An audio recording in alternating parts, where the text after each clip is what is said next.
There are new bombshell claims today from royal insiders who say King Charles's cancer is incurable and he will likely die with the disease. Just 5 minutes ago, Buckingham Palace issued a statement so devastating it sent shockwaves across the world.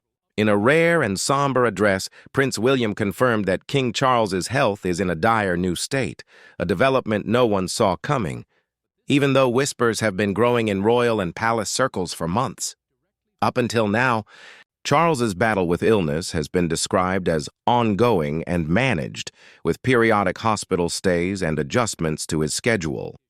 But tonight, in a voice choked with gravity and love, Prince William revealed that the situation has escalated.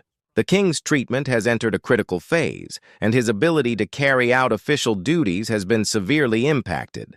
This isn't just another update. It's a turning point in the story of a monarch whose life has long been watched by millions. For decades, King Charles has tried to balance duty and personal struggle behind a calm, practiced exterior. But tonight the stoic facade cracks. The heir to the throne is now sharing a reality that the public, and even those who follow the royals most closely, may not be ready to accept. In his announcement, Prince William called on the nation to stand together. He asked for prayers, compassion, and space for the family to cope in private, but also warned that changes in succession, regency, or new interim arrangements could be imminent. Already, speculation is sweeping across royal watchers, political analysts, and the public. How will this affect the monarchy? Will William be forced into regency sooner than expected? What condition is the king in, and how long does he have? Tonight, this very instant, the royal timeline may be shifting. The crown is watching. The world is listening, and the course of the United Kingdom's future just became uncertain. There are moments in royal history when the world seems to pause, when the grandeur of the crown suddenly collides with the fragility of life. That moment came earlier.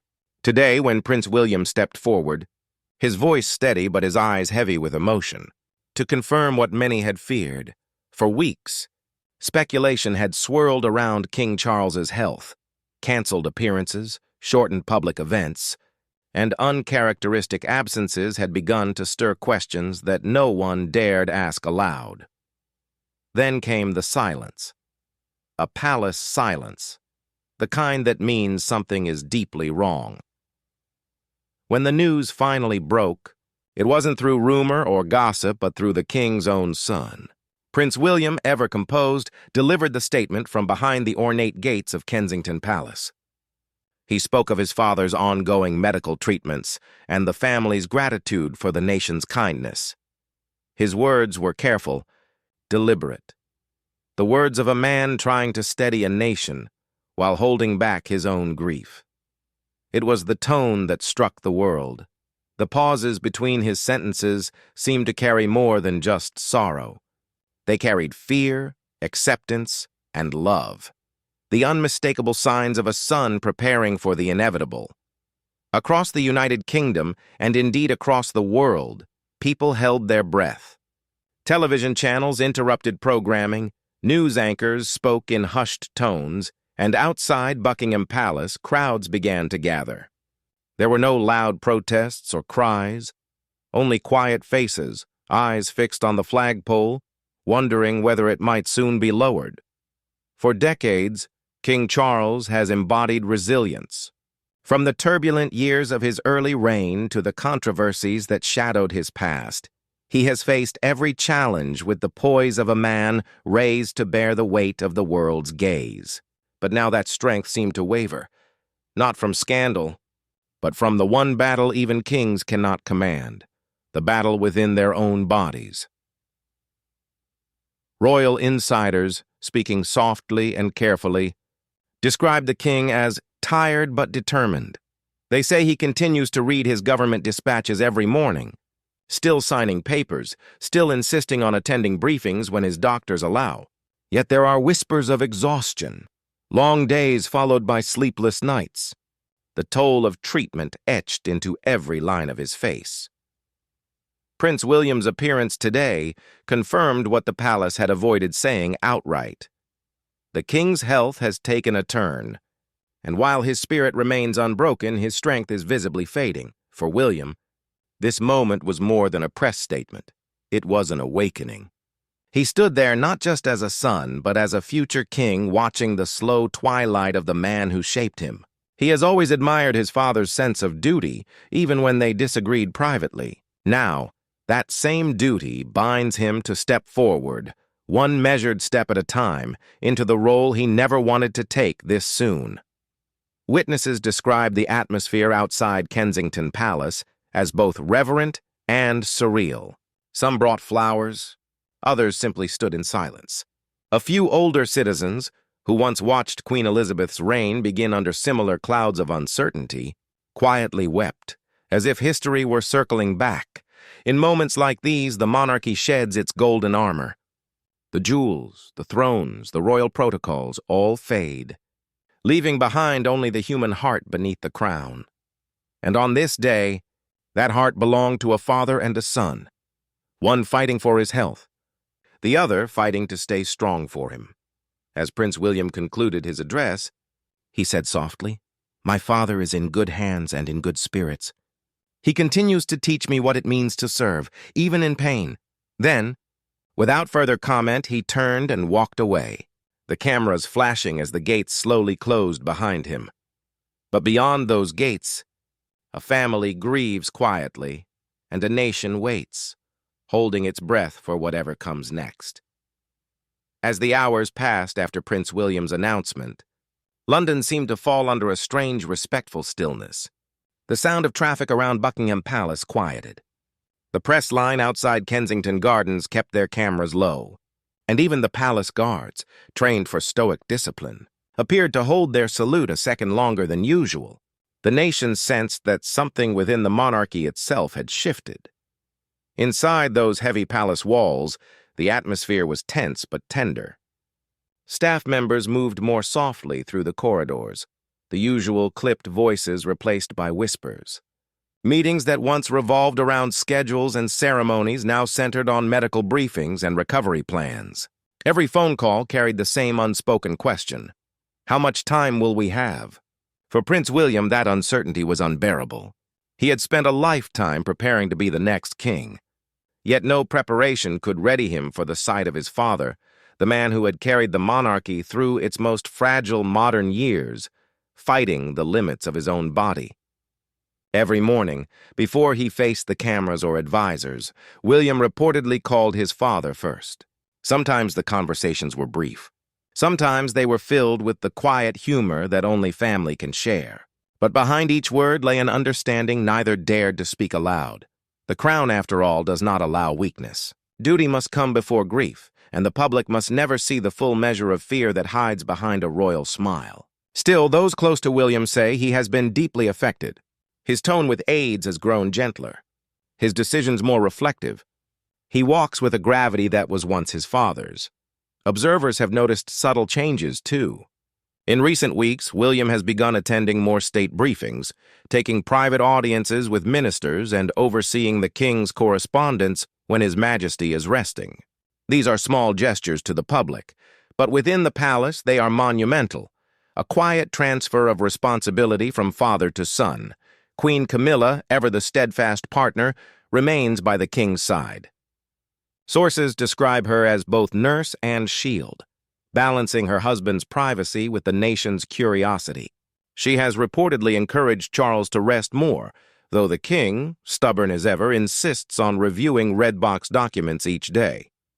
To those who know him, that determination is a sign of spirit. To doctors, it is a reminder that even kings need boundaries. Meanwhile, the public response has been overwhelming. Across Britain, churches have opened their doors for prayer vigils. Social media, so often divided, has become unexpectedly united in compassion. Messages of support pour in from across the Commonwealth, from presidents, prime ministers, and ordinary citizens alike. The British people, hardened by history, still hold an extraordinary capacity for empathy, especially when the monarchy, that centuries-old symbol of stability, begins to tremble. Yet beneath the sympathy lies another truth. The transition of power, however slow, has already begun. Courtiers speak cautiously of shared duties and temporary arrangements, but everyone understands what those phrases really mean. Prince William is no longer simply preparing for the crown. He is, in many ways, already wearing it in spirit. Insiders say the king has personally guided his son through these weeks, offering advice drawn from his own long wait as heir. Their conversations, once formal, have grown deeply personal. "Remember," the king reportedly told him, "the crown is service, not possession." That single line, repeated quietly among aides, has become something of a mantra for the palace during these uncertain days. And outside, in the autumn air, the crowds keep returning. Parents bring children wrapped in Union Jack scarves. Elderly veterans stand at the gates they once saluted. They come not only for the king they admire, but for the young prince who must now shoulder his father's burden while the world watches. As dusk falls, the palace lights flicker on, illuminating the golden balcony that has witnessed generations of triumph and loss. Somewhere behind those windows, a son keeps vigil, balancing the ache of family with the weight of a nation's expectations.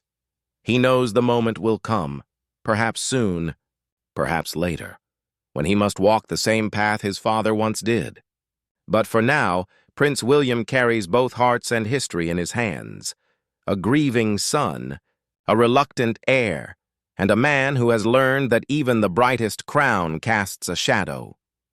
Beyond the polished gates and manicured gardens, Buckingham Palace has always been a world of quiet rituals, guards changing by the minute, papers moving between rooms, courtiers speaking in the code of discretion. But lately, that rhythm has changed. Behind those famous curtains, a different kind of energy hums, an anxious stillness, as if every person inside senses that history is holding its breath. Inside the royal household, schedules have been rewritten again and again. Engagements are now planned around the king's treatment sessions, his energy levels dictating what the monarchy can and cannot show to the public. Aides move softly, careful not to disturb His Majesty's rest. Even the clatter of teacups in the corridor seems quieter these days. Royal insiders say the once vibrant halls, where receptions, banquets, and rehearsals for investitures filled every week, have taken on a subdued tone. The grand ballroom remains untouched, its chandeliers dimmed, waiting for the next state event that may or may not happen soon.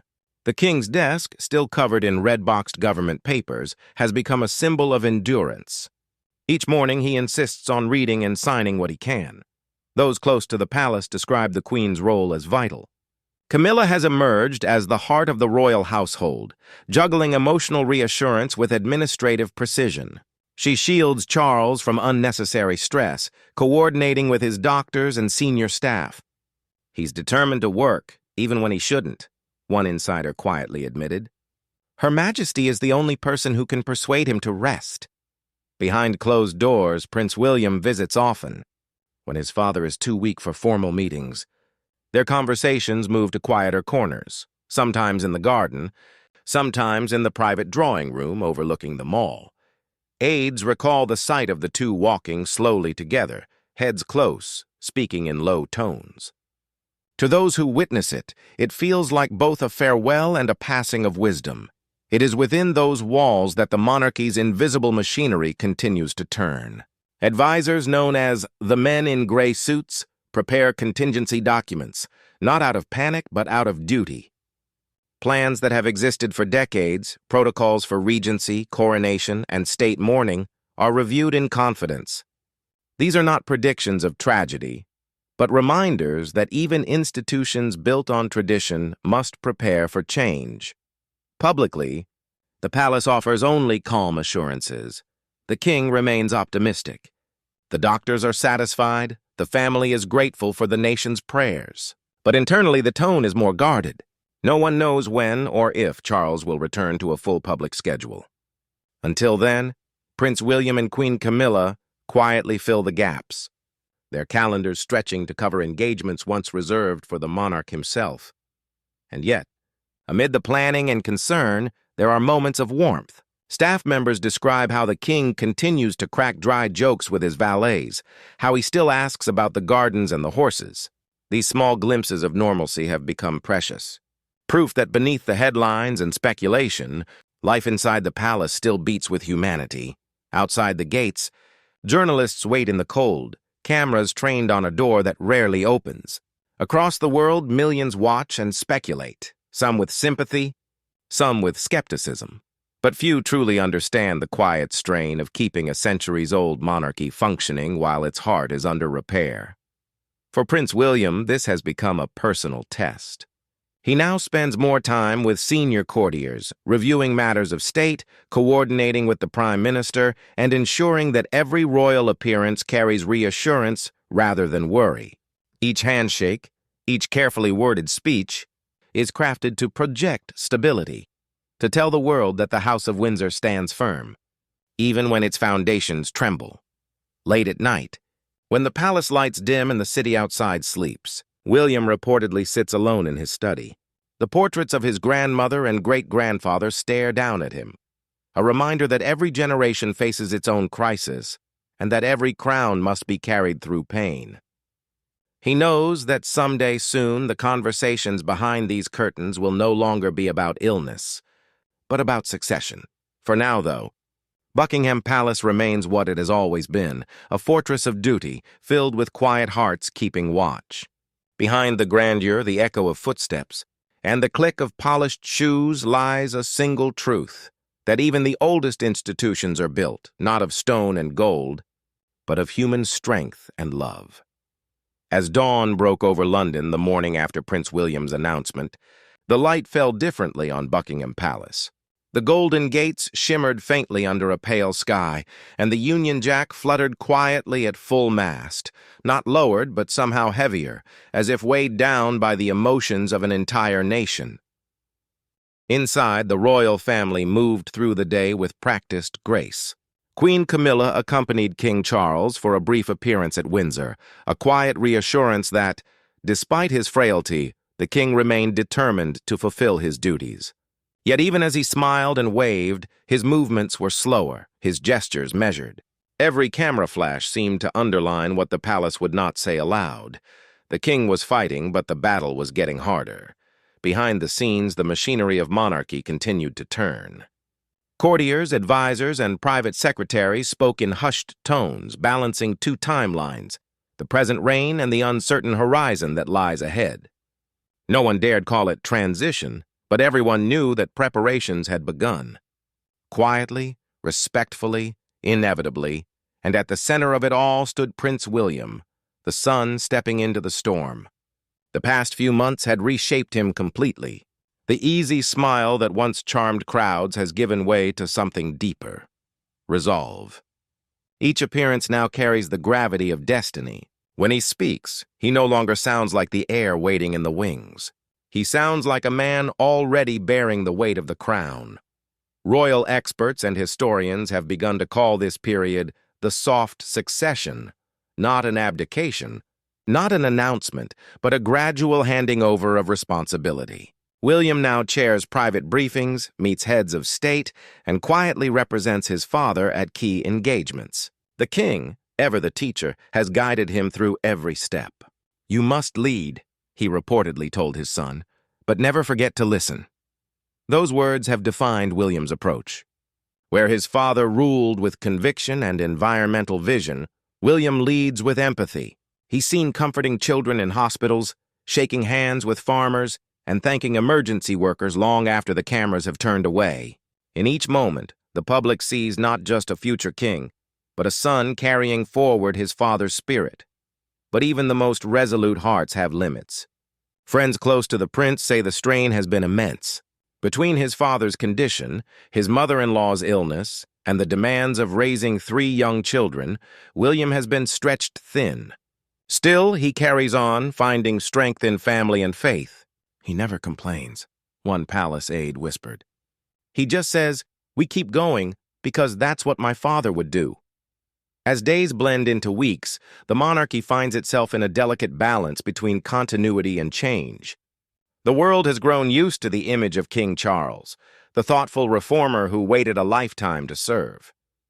But now, the image of his son is beginning to take hold, a modern king in waiting, standing at the edge of history. Outside the palace, the public mood is both anxious and compassionate. Candles have been placed at the gates. Messages flood social media from across the Commonwealth, from Canada to Australia, from Kenya to the Caribbean, all carrying the same refrain. Stay strong, Your Majesty. We're with you.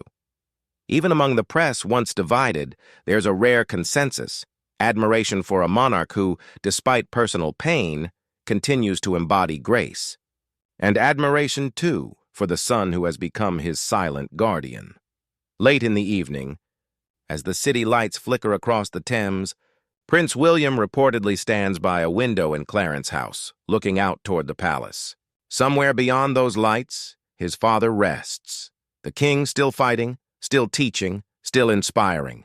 The weight of what's coming is immense, but William seems ready. He knows that when the moment arrives, it won't just be the end of a reign, it will be the closing of one chapter in royal history and the beginning of another. A chapter written not in ceremony or power, but in courage, duty, and love between a father and son.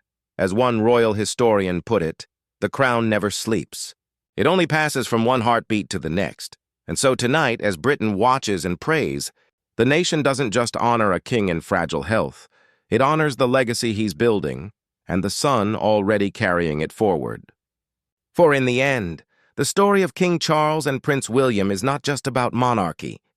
It's about the enduring strength of family and the quiet, unbreakable bond between two men born to serve.